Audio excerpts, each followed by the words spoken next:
Got an amazing show for you today. I've got James Robinson here with us, who is a clinical mental health therapist. We're going to talk about life, marriage, and everything in between. And as usual, Joe Gates is overthinking out loud. I can hear it all the time. I can see it in my mind. When you're nervous, when I know you are. When you're nervous, when I know you are. Hey, Brother James, thank you so much for joining me today. It means a lot. Sure thing. Man, I always kind of try to start off doing a little background with people, where they were born, kind of touching base on life and what got you into this line of work. So, yeah, I mean, where did life start for you? Yeah. Born and bred in Indiana, which I know is near and dear to your heart. Oh, yes. That's right. So kind of central Indiana, real close to Indianapolis area. Born into a solid Christian family, ministry household. Dad was the music director in our church. Pretty traditional, like piano and organ hymns and all the things. When I was about 17, we moved down to the Florida Keys, where my dad became a pastor down there. Oh, darn. Yeah, right.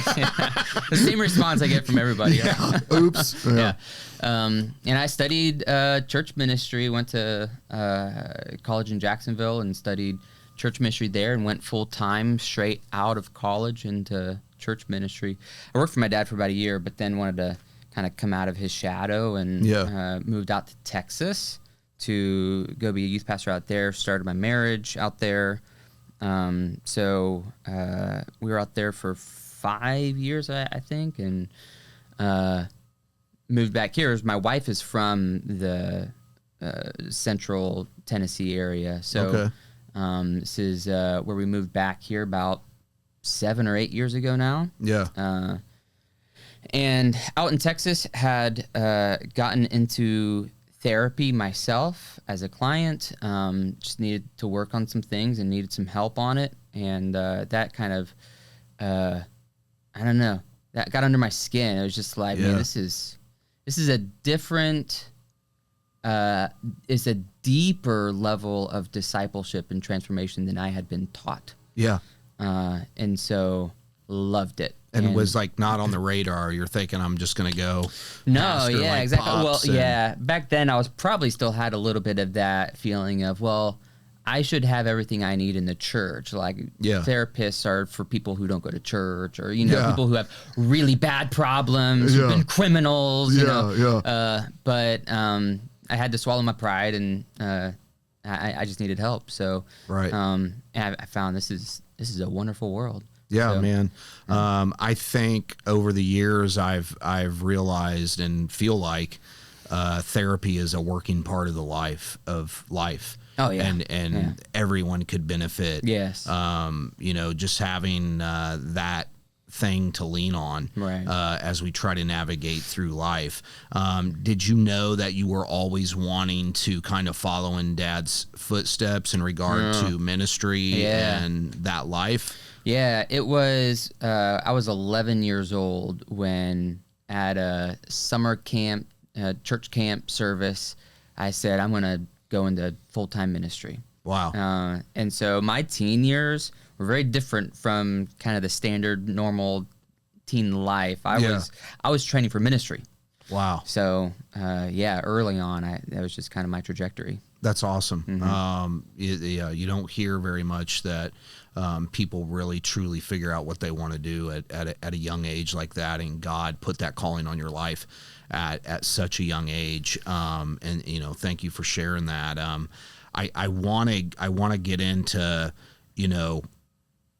really what you do. I met you through going to therapy myself, and found that your way of doing things, our way of teaching in regard to how to work things out was different than any therapist or counselor that I personally have ever gone to, and I've gone to a lot, but you had a way about you that to me was evidence that you definitely have a gift in what you do. And so you have a master's in clinical mental health counseling.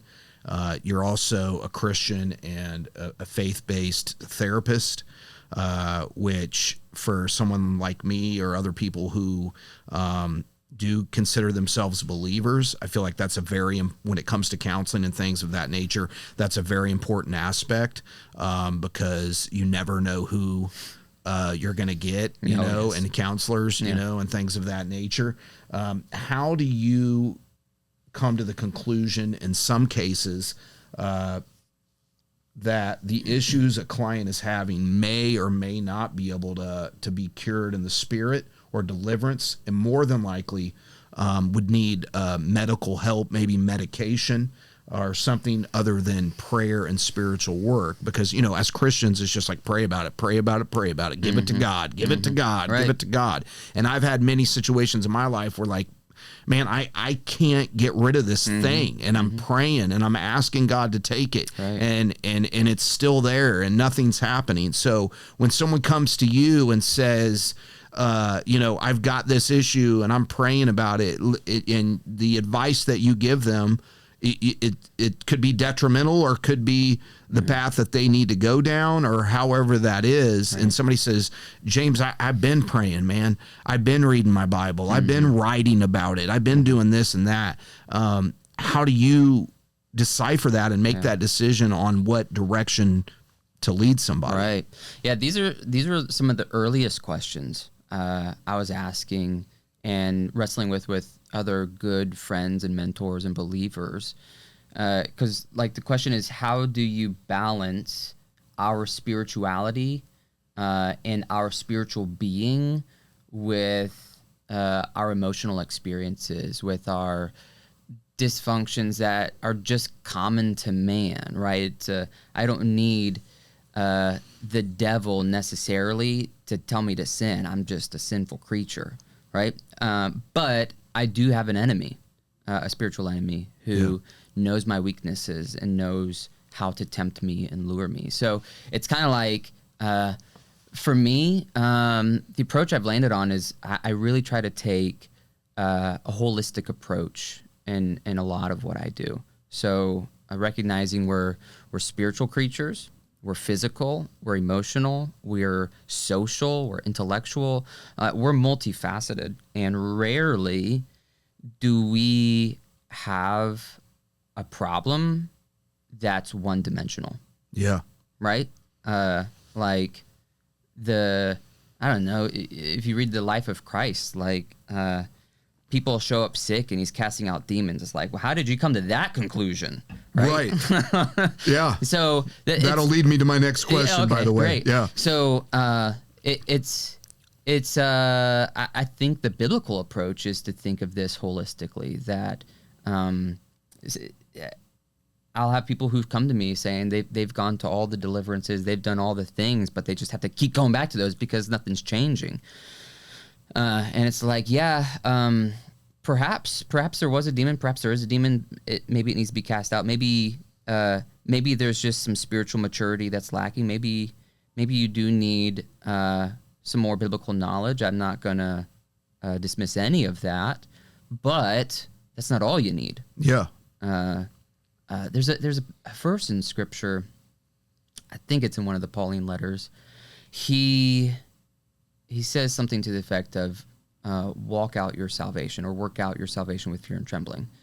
It's just a strange what little... What does that mean to you? Yeah, exactly. It's a strange, mysterious thing. What does that mean? And I think part of what it means is we're saved by grace through faith in Christ alone. Yeah. Right? I believe that. But there is a part in which we join him afterwards in working this thing out. What does this look like now? Now that I'm a believer, now that I've experienced salvation, what does it look like in my life now? And there's a part in which we need to join him in doing the work of sanctification, right? So In layman's terms, what does that look like? Yeah. It looks like Christ is not willing to do all the work for us. Right? And I don't know who layman is. I've never used that phrase, and I wanted to. Oh, yes, but for the okay. layman. Yeah, okay. So Christ is not willing to do all the work for us. So deliverance is necessary, but it's not the only thing that's necessary because we still have a responsibility to work things out. Yeah, faith without work is dead kind Exactly, of situation, yes, right? yeah. And I think, I tell people all the time, like, man, God is not a wizard.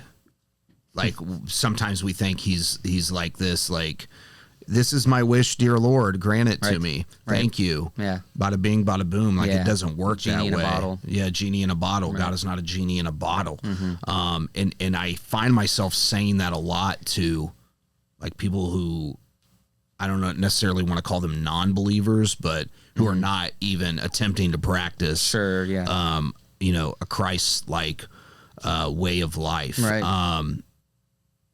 I as you were speaking, I thought of this question, and I think it would be interesting. Have you in your therapy life, have you ever like came across a situation where you said to yourself, I think this person's demonically possessed? And I don't mean like we've all got our demons, right? Sure. Like, I mean, Right. I have an anger issue, so Right. that's probably a demon of its own, right? Sure. I mean, yeah. Yeah. But I'm talking about like, Yeah, Yeah. this person needs exorcism. Like this is far above, Right.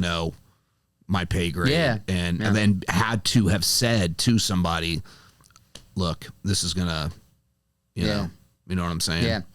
I'm really cautious with it because I've been in scenarios where people have been trying to minister to me and they want to tell me that I have a demon and then they want to cast it out. And then I'm traumatized by this because I'm like, they do the thing and I'm like, I don't feel any different. I don't think you got the demon out. You're going to send me home now? Like, I've got a demon now? I'm really cautious about that. Yeah, those people, man, it's just the same.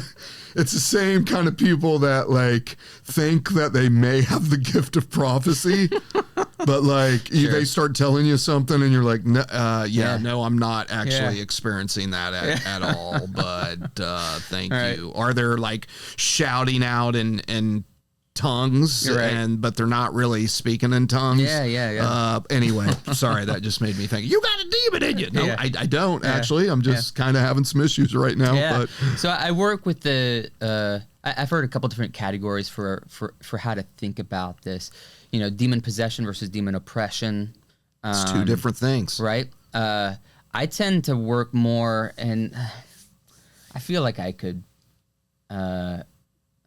Back this up biblically, but more I think of it as a spectrum, and I just call it demonization, right? Demonized, where person on the lower end of the spectrum is demonized, where maybe a demon's tempting them to sin or think cruelly about somebody else, whatever it is. And on the opposite end of the spectrum, the extreme, you have like the exorcism of Emily Rose, where she's levitating and her head spinning around and whatever. Right.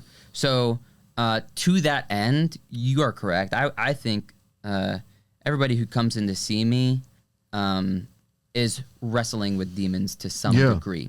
It's just, when do I find it necessary to explicitly call that out or refer them to Have you ever go? had to? Yeah, I've been close. I've worked with a couple clients who experienced some paranoia.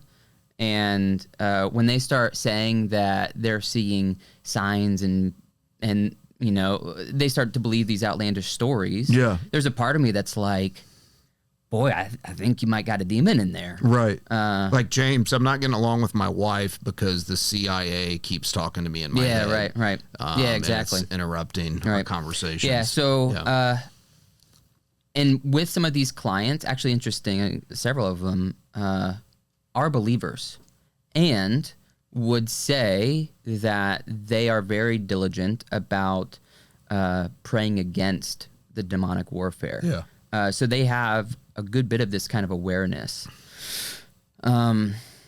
So for them, what I encourage them to do is like keep praying against this, Yeah. but also keep coming back here. Yeah. Because there's a line for you and where you're at in your counseling and therapy. Right. Like you can't prescribe people medication. You can't, you have to be very cautious about what you say because you literally have people's like lives in your hands, right? Right. You can't take sides. Yeah. Or if you do take sides, you know that you're doing it in a situation where the person is open-minded and like, you know, James is right, you know, like Sure. this is my fault Yeah. or Right. whatever, man. So, you know, I can't imagine, sometimes that pressure that you have or getting home at night going, God, I don't think I should have said that to them. Like maybe that was the wrong thing to say. Yeah. Or maybe that was the wrong direction or whatever, man.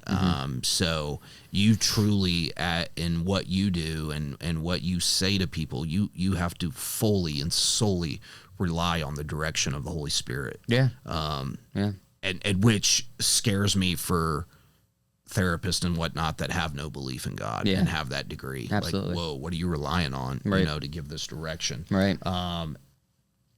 Man, moving on. So we hear a lot about how like, you've got to be happy with yourself, you know, before you can make someone else happy. Right. And from a clinical perspective, like to you, how true is that? And how true is that? And what is being happy with yourself like actually look like? Right. You know what I'm saying? Am I just walking around like, oh, I love myself. I love me so much. Which I feel like that a lot, or, you know, but and some people will say that I might love myself too much, but, and tread the line of arrogance.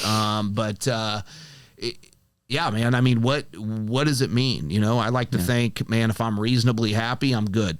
You know, but and is that true? Do we have to be completely happy, you know, within ourselves before we can, you know, bring that to somebody else? All right. Yeah. In our context here in America, it's like what our country was built on, right? The pursuit of happiness, life, liberty, the pursuit of happiness. So the question of happiness is kind of a central one to our culture. But yeah, the question is like, what does that even mean? Like, it's interesting. The phraseology that the founding fathers used was the pursuit of happiness. It was almost like, were they not happy? Yeah. Like you got to go figure this out. We're all depressed. We need these people to pursue happiness. Yeah, exactly. Yeah. So what, the initial question, like making ourselves happy first before we find it in somebody else or share it with somebody else. You have to be happy with yourself before you can be happy in a relationship. Yeah. I used to say stuff like that a long time ago. Yeah. Until I changed my mind. Yeah. So I think I know it's a hard, weird question. Yeah, it's a big one. It's a big one, but it's an important question. I'm glad you're asking it because the happiness, I think in the aspect of like, I'll look at me and my wife's marriage. And you hear people all the time, well, we're engaged, but we're waiting 2 years to get married until this, and this. Sure. Right. Yeah. And I feel like a good marriage, you are forming each other to be the perfect spouse for each other. Right. You know? Right. So I don't know. I just wanted to throw that out there. So, maybe that's an aspect of it. Currently in America, the pursuit of happiness has led a lot of people to an extreme individualization. Yeah. I'm going to make me happy. My happiness is the most important thing. Yeah. And what that's led to is a lot of solutions that are just, they've been failing, but they're starting to fail really bad. Really bad, bro. And so it used to be, for instance, in marriage, kind of the widespread idea, probably outside of Christianity, was that the meaning of marriage was happiness, right? Until they get married. And then they realize this is hard work. This is really hard. Yeah. I'm not happy. Yeah, and there's a lot more anger and sadness and fear than I'm experiencing with Yeah, happiness. and is that because it's not about me anymore? Yeah, exactly. You know? Right. And so then the meaning of marriage has dissolved for them, but they've not been able to replace it with anything else. Right? on. Except for some good tax benefits. Yeah. Right? Yeah, for real. So what else do they got? So when it comes to finding happiness in a marriage, it's like finding happiness in a marriage it's an outcome, not a goal. Yeah. Right? It's like a secondary outcome of something else. Yeah. Is it the outcome of complete selfless acts on each spouse? Yeah, You right. know? So marriage is a reflection. I'm sorry, you have a beetle on Okay, your I felt chest. something crawling. on your chest. I do. I sure do. Yeah, just It's a ladybug. it's a ladybug. I'll be gentle. All right, yeah, just let her fly. Be gentle. Go Live, ahead. ladybug, live.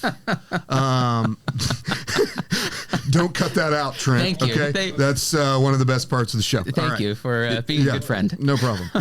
Yes. Yeah. All right, what was I? I'm sorry. Where was I? The Happiness meaning comes. of marriage. Yeah. So, biblically, I think we have a pretty good case that marriage is meant to reflect our marriage to Christ, right? The marriage Yeah. here is men lead your wives and wives submit to the husband like Christ submits to the Father and like the church submits to Christ. Like it's just Not doing. They're not doing that no more, James. yeah. Well, It's not really men the aren't thing. leading, and yeah, it's failing. So, and then also for you individually, marriage is meant to make you holy, right? Yeah. It's meant to make you more like Christ. It's a crucible where we are formed to be like Christ. So, all that to say, happiness comes as a result of those things. Yes. In a marriage. Yes. Right? And the idea that you have to find happiness on your own first has been failing because the truth is, you might find some degree of happiness on your own.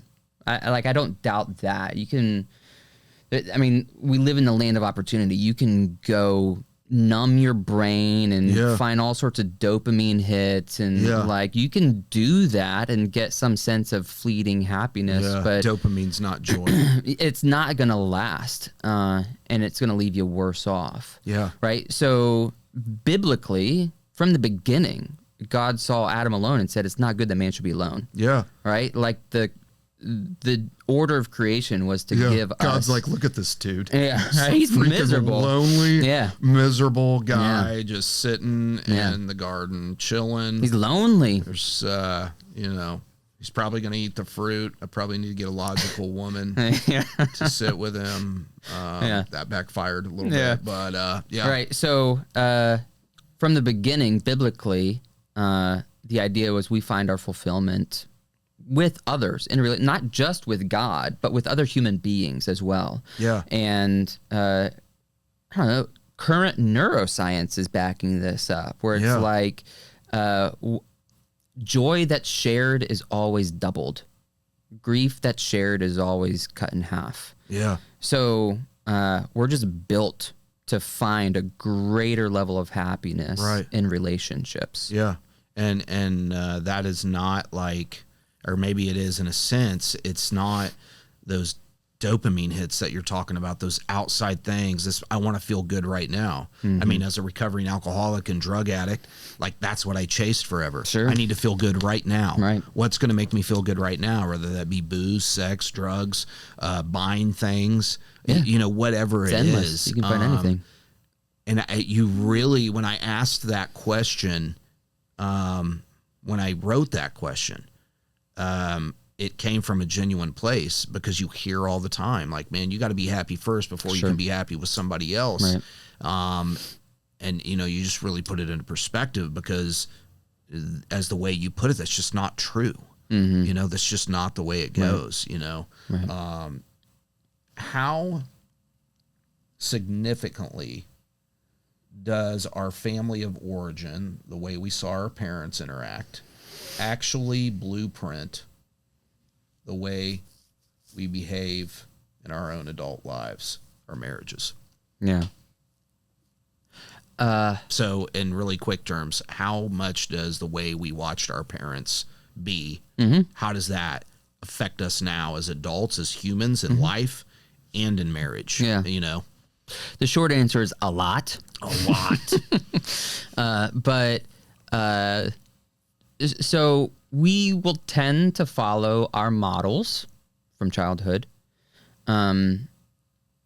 except for the things that we hyper focus on doing differently. Yeah. Right?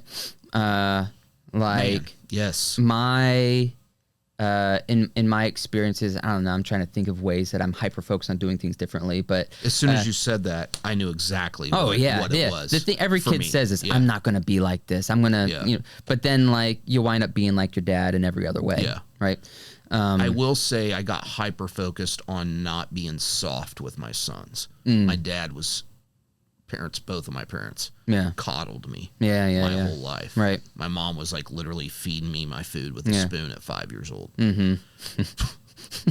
I know. Sure. Yeah. Laugh about it. I'm sorry to laugh at your dysfunctions. Right, crazy. And so like I'm overly like, Yeah. you gotta be a man with Yeah. my boys, you know. So And then your sons will say, I'm not going to be as hard on my kids as my dad was on me. maybe. It's just going to. Maybe. Yeah. It's just what we do. Yeah. So, but even in that, what your dad did set you up to be different. Perhaps you wouldn't be this hard if he hadn't been that soft. And so even when you're trying to do the opposite thing, I'm not trying to be too fatalistic. No, but that's not a bad thing, Oh, sure. you know? All right. So like if there's resentment there and like, man, my dad didn't make me mow the yard. He didn't make me do this. He didn't make me Right. do that. That aspect of it made me the father I am to my kids. They got chores. They have to do this. They have to do that. Right. I have these deep conversations with my son about Right. life. One thing my dad never did Yeah. with me as a child or teen. Yeah. Mm-hmm. Right. So, hey, Dad, thank you. Exactly. I think that's where maturity leads us, is even through the dysfunctions, we can find how it led us to here. Man, bro. And building a heart of gratitude, even for what didn't I'm work. not paying you today, bro. Okay? I'm not paying you for this today. Oh my gosh. Yeah. Wow. Unbelievable. Yeah. There are some theories that are overly fatalistic and will just say what you had as a kid is what you are fated to the rest of your life. Right. And I don't think that allows for Holy Spirit transformation. I don't think it allows for actual just neuroplasticity in your brain to be able to change neural pathways. I think neuroscience shows that we can change. It just takes time and a lot of effort and intentionality. And I think people can go one of two different ways, right? Like you see people all the time, both their parents were drug addicts and that kid has never even took a sip of alcohol. Yeah. Or right. both their parents were drug addicts and they're worse than their parents ever were. Sure. You know, it's like those two different paths. And I want to go back, you know, to what you just said, because it's so profound, which is exactly why I invited you to be on my show today. And it's just a totally different way of looking at things. How many of us are walking around in life like resentful towards our parents for this or that or whatever they did, and we ended up doing the exact opposite with what we wouldn't have done had they not been that way. Right. Yeah. Yeah. Very simple Yeah. sentence and way to look at it, but not the way that I think most people are looking at it. No, it's a lot easier to just wallow in your resentment and want to blame parents or anybody else for our shortcomings, for our failures, for whatever. Yeah. And yeah, some people, I don't want to invalidate anybody's pain from childhood, because it is valid, and I know it can be difficult. And there are, to this day, things that you and I would struggle with because of things we experienced in childhood, right? It's not to say that everything is rosy now, but rather to say we're becoming stronger people because of this struggle. Yeah, and I think also having that mindset that you just put out there that I will now take on and got for free from you, it keeps you away from victimhood. Yeah. I'm a victim. Yeah. I'm a victim. And because having that victim mindset, man, it'll take you down. Yeah. You know, how many kids are out there in the world? Well, I'm a product of my environment, so I got to do this. This is all I know. Sure. Victim. Yeah. And you know, I used to tell my wife, you know, and I can say it to anybody, to myself as well. Your parents were the best parents that they knew how to be. Sure. Yeah. You know, and if we look at it that way in regard to how we grew up or how our parents were, or the trauma that we've carried into our adult life from our childhood, it kind of takes the load off, because they just were being the best parents that they knew how to be. Yeah. Whatever their examples were, right? And I think with what you said and mindsets of that, you know, people are able to kind of move on and do their thing. I mean, and then we also pick up like the bad stuff from our parents, man. Right. My mom was, God rest her soul, a screamer, just feisty as can be. And I find myself being like that sometimes, yelling at my kids or raising my voice at my wife, or, you know, those kind of things. And took that kind of bad trait on, like that was the language of the house. Right. And so when we move on in our adult lives, like we have to figure out these ways to figure it out, i.e. why therapy should kind of be a working part of everyone's life. I think it's part of like what Paul was saying. When I was a child, I thought like a child, I acted like a child, but when I became a man, it was time to put away childish things, right? That was like one of the dopest things Paul ever said. And I think it's basically, to put it in layman's terms, there's that layman man again. Whoever he is, he's really thankful. Shout out to he's layman. He's really thankful for the terms. Thank you, layman.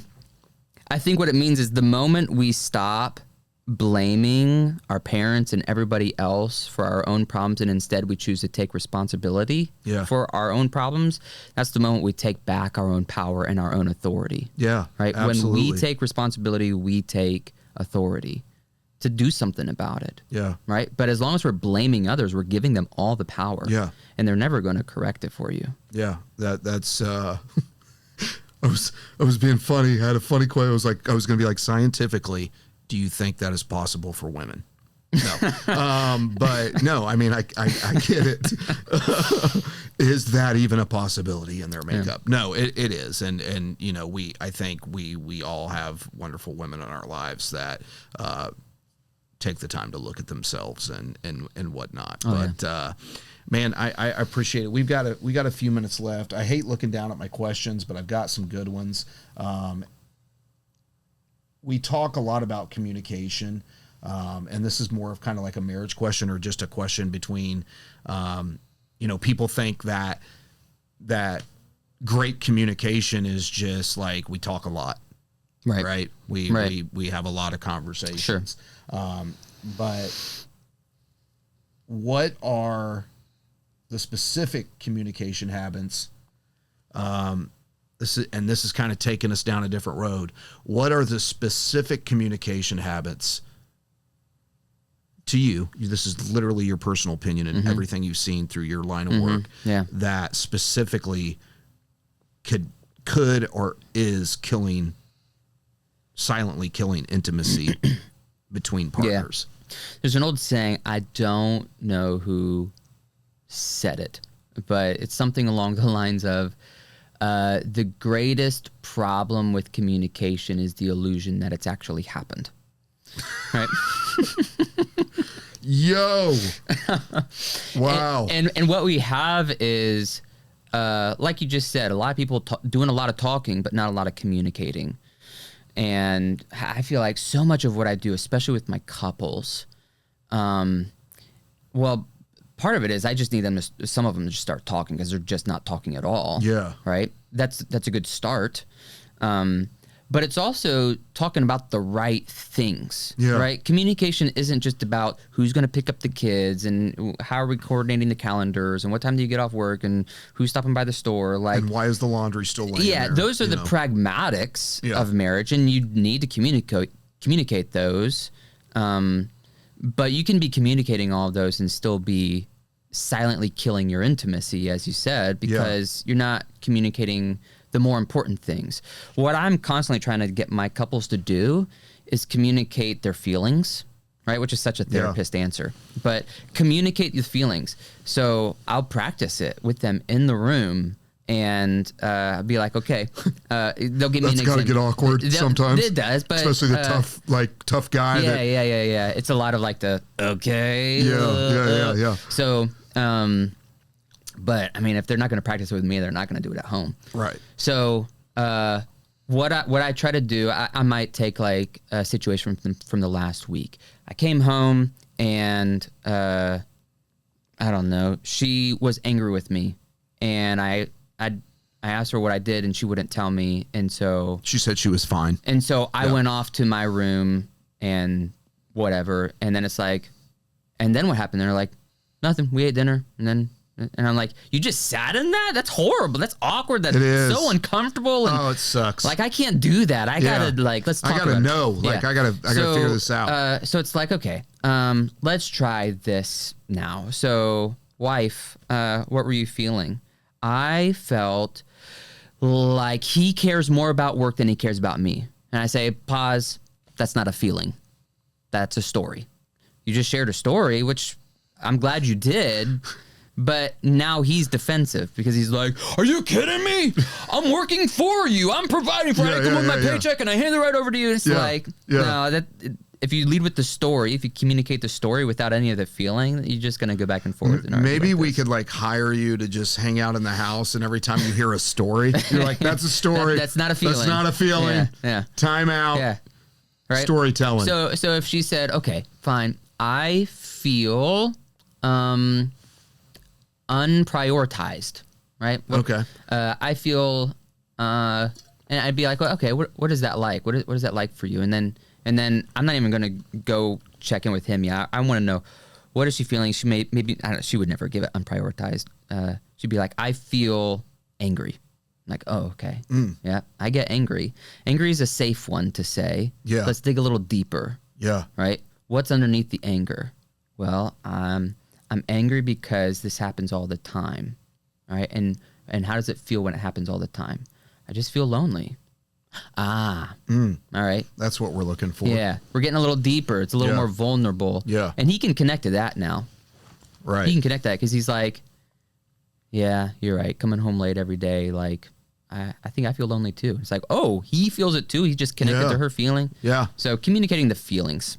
Yeah. That's what I'm and the constantly lonely trying to can do. be worked on. The anger Yeah. is a little harder to get. And the anger is valid, but it's just not first. Yeah. And I mean, we live in a time now, man, where, you know, when I was growing up, my dad could work 40 hours, be home by 5 o'clock, Right. and dinner's on the table at 5:30, Yeah. and we're all eating and we're hanging out and he's playing with us and my mom's home with the kids and yada, yada. But it's like, that's not life anymore. Right. Right. And anybody working less than 60 hours a week, Yeah. good luck paying your bills. Right. Yeah. So I think maybe, we kind of have to keep that in mind as well in marriage. Like, man, if he's not working, Right. or we're not working 2 jobs, we're not eating, you know? And I remember hearing one time, somebody said, well, do you want me home or do you want to be broke? You know, like, do you want me to be at home, Right. or do you want to not eat food? Yeah. You know, your choice. Yeah. And sadly, you know, that's kind of the society It's hard. we're man. living in Yeah. now, man. I have been blessed enough and lucky enough to be able to, my wife's been able to kind of stay home with our children most of our marriage and things of that nature. It's not easy. No, it's it's really not. tough. Yes. But worth it. But I guess in regard to that, how do you navigate, couples through understanding in some aspects, like, man, it's not y'all. Like, this is our life now. Yeah. Like, this is how we're living. Yeah. And these are the things you can do to navigate around that, to make more time for yourselves. You know, so many marriages, like, you know, it's like all about the kids, and the husband and wife get forgotten in the mix. Sure. A buddy of mine told me, my buddy Russ told me one time, you got to keep watering the flower, man, or it's going to die.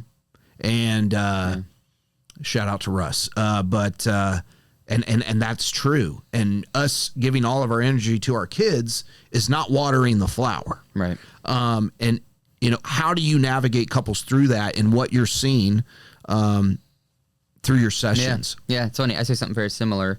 I tell clients, you got to water the flowers you want to grow. Yeah. Right. So 'Cause some flowers you don't want to grow. well, yeah, some flowers You know, need to die. you don't want the flower of anger to grow. Yeah, you know? yeah. So I did this recently with a couple where they're just chronically overwhelmed, operating way beyond capacity, hardly any time for anything. Depression, And anger, so we sit down stress. with them and it's like, okay, we need to define what are the things you can control and what are the things you can't control, right? He's working a job, working 60 hours a week, and it's hard. She stays home, but it's difficult for them. And so it's like, okay, what are the things in your environment that you can control, that you need to control? What are the things in your environment that you can't control, that you need to accept? And then focus your energies there, right? So if he's working those 60 hours, like, if that's what's necessary, if he can't find another job, or if that's what has to be done, perhaps you've lost the quantity of hours, but maybe you can work on the quality of the hours that you have together. Yeah. Right? He comes home and he's just constantly tired. He just wants to sit down on Yeah. his phone. And she's like, I've been at home with these kids all day cleaning. Like, I would love a break too. How about you come do the dishes? And it's back and forth. Yeah. It's like, what if y'all do it so that y'all have more time together? You know, whatever. Ooh. It's just, let's just do some real problem solving with the goal of connecting together. And then when she says a month later, you haven't taken me on a date lately, then he can say, we did the dishes together 3 nights in a row. What are you talking about? Yeah. Sure. It was romantic. Yeah, exactly. Yeah. The way I lathered the soap upon the dishes. Okay. All right. Sorry. Had a little slow music going. Yeah. Super romantic. So yeah, don't tell me we didn't go on a date. We did the dishes together. I made a sandwich. That's right. Right. Well, and I think that is a big problem today. And I know that you're seeing it with just time. You know, we don't have the time anymore, but we have to make the time. Yeah. And I think, man, it's like, you know, why the divorce rate is so high, and things of that nature. It's finances. It's those things. Yeah. It's, you know, I have to sit back sometime and go, man, you know, I did this for my daughter. I did this for my son. And what did I do for my wife lately? Sure. Like, you kind of got to check yourself, you know, or, dang, I don't think I've told my wife she was beautiful in like 7 days, you know, Right. things of that nature. Right. And smacking her butt doesn't count. Smacking her butt doesn't count, man. I'd like to think that it does, but, and I'm just now finding this out right now here, live on this podcast that the butt smack does not, count for That one's for intimacy. you. That's not for her. Yeah. But thank you that might be one of the most profound things you've shared, and just kind of ruined it for me. But, man, I want to say, you know, I want to ask if you could give maybe one piece with 2 or 3 different parts to it. If you could give, because we really didn't touch on this a whole lot, and I wanted to. We're getting short on time, but you know, depression, anxiety. These are things that people are really struggling with today. You know, we briefly touched on the aspect of like, do you truly have to be happy within yourself before you can be with somebody else, and yada yada yada yada. What is a piece of advice or something daily that we can do to keep some joy in our minds, to get through those hard moments of the day, to get ourselves out of a depressive mind state, or a mind state of anxiety and overwhelmed? Because I just feel like they all kind of go together. You know, the overwhelm, the anxiety brings the depression, right? What is something that we, as people that are struggling with those things, what is something they can do, something in the day, throughout the day, whatever, to kind of just daily get us back on track, and put one foot in front of the other when sometimes we just don't feel like doing that anymore, The answer is always a lot easier said than done. And I have a lot of different ideas, but to maybe just give one. You can give multiple. Practice. We got a few minutes. Yeah, okay. Practice gratitude. Yeah. There's been seasons in my life I've done a gratitude journal. Yeah. What that would look like for me is in the morning, getting up and journaling 3 things, maybe 3 paragraphs, 3 things I'm thankful for, right? And sometimes it's like, I'm thankful for my wife because she's a better person than me, because she puts up with me, because of all the different things. I'm thankful for my wife. And sometimes it can be that profound and big, like my wife, like of all the things I'm thankful for, man, like really am. But also there's mornings I'm just not feeling it, and I'm like, I'm thankful for this pen that I'm writing with right now, because I don't know how else I would get my thoughts out. Bleh. And it's just like, I don't feel it, but the practice of it is what's important. You're rewiring your brain to be in a mindset of gratitude. And exactly. Right. If I give this advice and someone tries it for a day and they're like, it doesn't work and I'm still angry, it's like, well, it's a practice of gratitude. Yeah, so daily. It takes time. Yeah. Right. Just like anything else. And I like the fact that you, being who you are and the career that you're in and what you're doing for people each day, you or yourself are saying, man, I got to sit down and journal. Oh, absolutely. You know what I'm saying? Right. Like, I got to sit down and write down what I'm grateful for each day. It's a good way to start the day. Aside from that, spiritually, what do we need to be doing on a daily basis to get outside of ourselves, get outside of our own head, get outside of me, in a world of me. Right.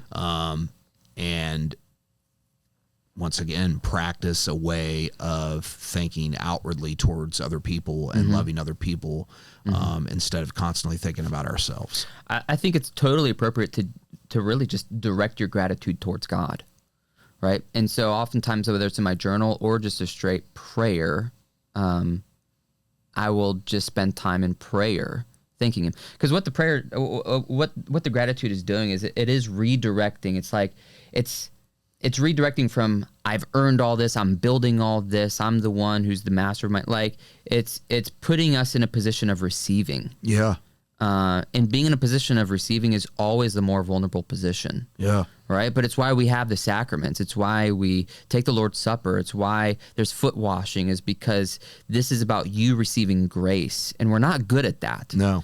We want to earn it. We want to deserve it. Yeah. And the practice of gratitude just really, I think, affirms the humility of being in a position of receiving. Yeah, absolutely. And I think even in marriage, it's, maybe as husband and wife, it's kind of our job to, keep each other in check there too, and help each other to be more giving and more, less about ourselves. I don't know, maybe sometimes you come home and you're like, yo, that just totally saved this marriage. Like, they were in shambles, honey. We're on the verge of divorce. And then they come to see me. I'm like, boom, do this, do this, do this. Now they're like all in love and stuff, right. And she's like, hey, calm down. Okay. Calm down, therapist. How about you save this marriage? Why don't you save our marriage? Yeah, awesome. James, brother, this went exactly how I knew it was going to go. I appreciate you so much for taking the time out of your extremely busy schedule with all of your kiddos, all of your appointments, and everything that you do to come here and spend 45 minutes with me. I feel like this is going to be extremely helpful to people. Great. I You hope know so. what I'm saying? I really hope so. You are my 5th episode. We're going to be filming 3 more before we start releasing, but you're my 5th episode, man, and I'm totally grateful to have you here, man. I appreciate Absolutely. you so much. Yeah, that's James Robinson, and I hope we all got something out of the show today. I know that I did, and thank you, brother. Yeah. Appreciate you. Yeah, absolutely. Thank you all for supporting the show, and it's good to be here. Hopefully, I get to come back. Maybe. Yeah, absolutely. Yeah. Without a doubt. Great. Yeah, I can't pay you, but you can come. Thanks, bro. Perfect. Yep. I can hear it all the time.